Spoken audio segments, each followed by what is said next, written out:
You're watching CW Montana. This is the MTN 9 o'clock news. Good evening. Thanks for joining us. I'm Russ Riesinger. The number of confirmed coronavirus cases worldwide broke through the 5 million mark today, with more than 330,000 deaths now. As U.S. businesses continue to open with restrictions and safety measures, concerns remain that new hotspots could appear. CBS News correspondent Michael George is in New York. Health investigator Mackenzie Bray's job is aimed at slowing the spread of COVID-19 in the Salt Lake City area. I'm sure you're aware, but your test results did come back positive. As a contact tracer at the county health department, Bray tries to encourage people who have tested positive to fill in the details, where they've been and whom they've recently been close to. Her colleague, Maria DeCaro, says getting people to talk is a struggle. It's nice to get those positive reactions from people that are very grateful that they do see, the purpose of what we're doing. Contact tracing plus widespread testing and social distancing are considered the gold standard for preventing a resurgence of the virus.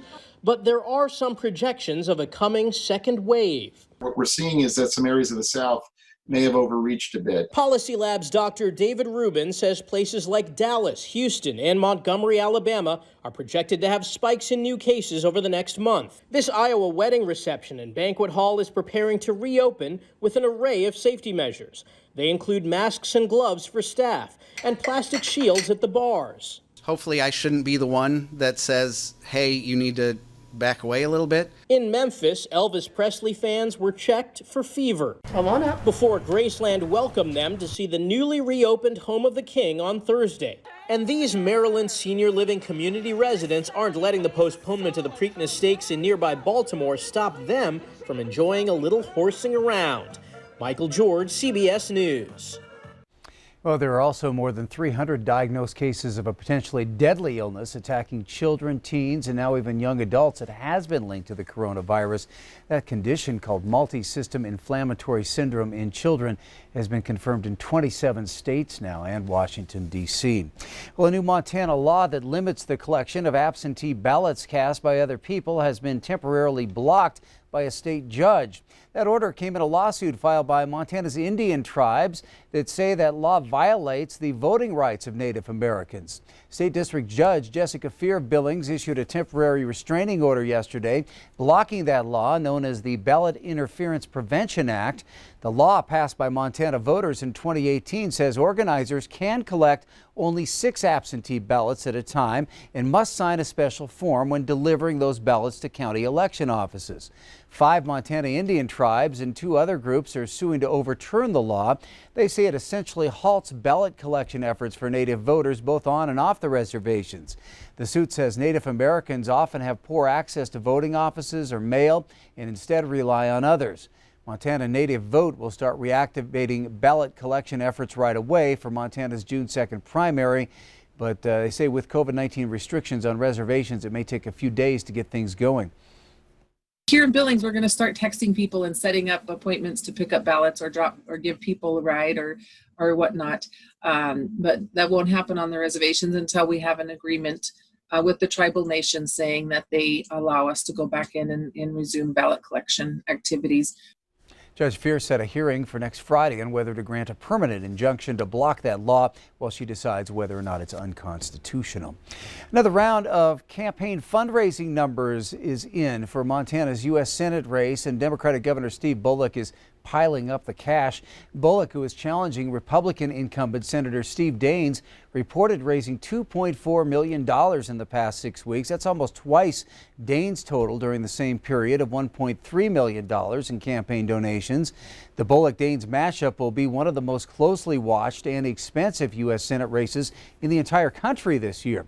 Since entering the race on March 9th, Bullock already has raised close to $6 million. Daines, however, has raised about $9 million for his entire campaign.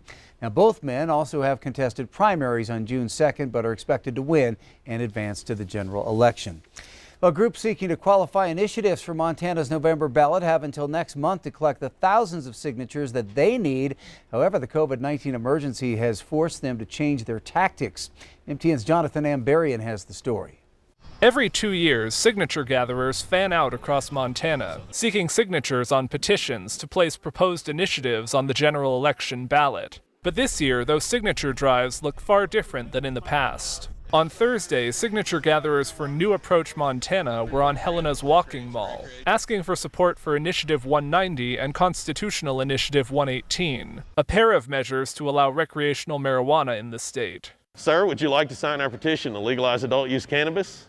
Those collecting signatures wore masks, and those who signed used individually sealed pens. We try to do a contactless initiative signing as much as possible. New Approach is planning to bring on 200 signature gatherers and train them all in health guidelines. We're going to follow the governor's directives to the very close detail, but we're still going to go out there and get our signatures. Taking all of these additional steps makes qualifying a ballot measure a more expensive proposition. And not every group supporting a proposed initiative has the resources to do it. MT Cares is backing Initiative 187, which would require utility companies to get more of their electricity from renewable sources. Basically, we're doing this on a shoestring with a bunch of retired folks. The group stopped gathering signatures in person because many of their volunteers are in high-risk groups. They asked the Montana Secretary of State's office to rule that they could accept signatures by mail if the signature gatherers included a signed declaration. The Secretary of State agreed to allow it. You shouldn't have to risk a fatal disease in order to petition your government and exercise your constitutional right to do that. New Approach has also started using that method. Both groups say they're optimistic they can still get their measures in front of voters. In Helena, Jonathan Amberian, MTN News. A standard initiative must get more than 25,000 ballot signatures to qualify for the ballot, while a constitutional amendment must get more than 50,000. Committees have to submit all their signatures by June 19th. A Billings girl is in the hospital tonight with head injuries after she was hit by a truck this afternoon. Happened at the intersection of 13th Street West and Grand Avenue. Sergeant Shane Winden says a 44-year-old Billings man driving a pickup was making a left turn from 13th onto Grand. A 15-year-old girl was walking her dog in the crosswalk heading north. The truck hit the girl and the dog was killed. Police say neither alcohol or speed appear to be factors. Parts of the intersection were closed for hours while police investigated. Power will be out for 2 to 3 days for some residents in Macomb County. Here's a closer look at some of the storm damage across eastern Montana. The National Weather Service in Glasgow says that storm caused damage to chimneys and shingles on homes and campers. The Glasgow Weather Service reports high winds, 1.94 inches of rainfall during the storm. Hail also caused damage and flooding in Custer County. In Macomb County, the Macomb Electric Cooperative, with help from several other co-ops, is fixing more than 130 power poles on a 25-mile stretch. Very intense for almost an hour and a half. There's a lot of damage on the ground as far as outbuildings, barns. The National Weather Service is inspecting a house that lost its roof. The damage was mainly in Macomb County along Highway 200 and just touching into Garfield County. Fort Peck residents also were hit with severe storms and major damage. Here's some photos that were sent in by Fort Peck resident DJ Redstone. Redstone and his family were able to get out before that storm hit. But this is some of the aftermath. Redstone tells us 2 campers were totaled. One was thrown into a field while a larger one was knocked over and slid over a concrete table. Health officials expected that cases of the coronavirus would start to rise again about 2 weeks after the state began reopening. Well, it's now been more than 3 weeks, and that spike has definitely not happened. I talked to Yellowstone County Chief Health Officer John Felton today about that as we prepare to move to phase 2 of the governor's reopening plan. What that really speaks to, I think, is how seriously our businesses are taking this and their responsibility during reopening, as well as how seriously many individuals are taking this. We certainly would like to see more people in masks out in public, but there are some who are masking. There are people who are paying attention to those 6-foot distances. There are people who are choosing not to go out. So really, I think the theme of the next few months is going to be making how our individual decisions are really going to impact our collective health and well-being. Less than 2 weeks now until we move to phase 2, and we'll be able to have larger gatherings, more people in bars and restaurants. Are you concerned about what could lie ahead with that? Well, I think there's no doubt that there's more risk. I think what this has really become is very much an exercise in risk management and an exercise in sort of optimization, meaning that there is no perfect answer to either completely resolve the economic and social connectedness issues that come with closing and completely resolve the risk of infection. People get tired of hearing the same old messages of stay home if you're sick, wash your hands, clean surfaces, cover your cough, physically distance, wear a mask. But the reality is that is the intervention of choice for COVID-19.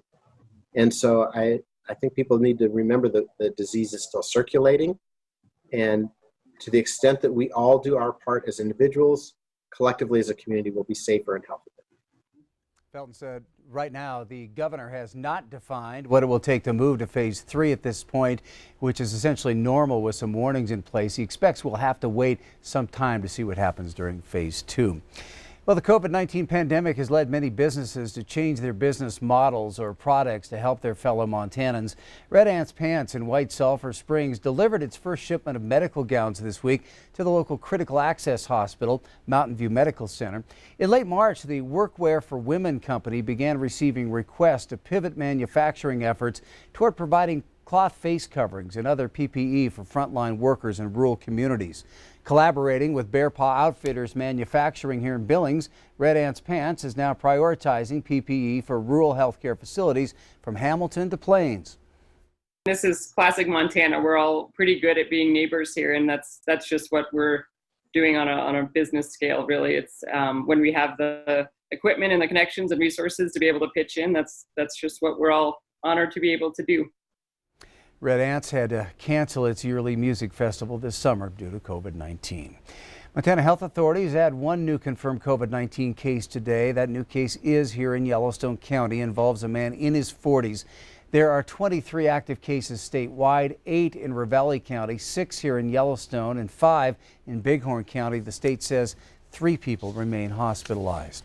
Tonight, the Casper Star-Tribune newspaper in Wyoming reports a Casper child care center is now closed after a juvenile tested positive for coronavirus.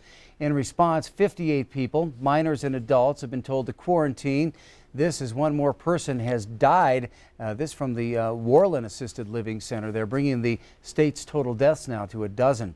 Glacier National Park will reopen in early June. The park closed on March 27th due to coronavirus concerns.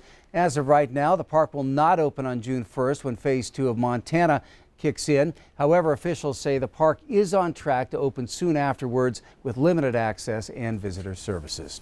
Still to come on tonight's MTN 9 o'clock news, while the nation deals with a beef shortage, we'll explain why Montanans may be better off than most. But first, Bob McGuire's in next with your full 7-day forecast.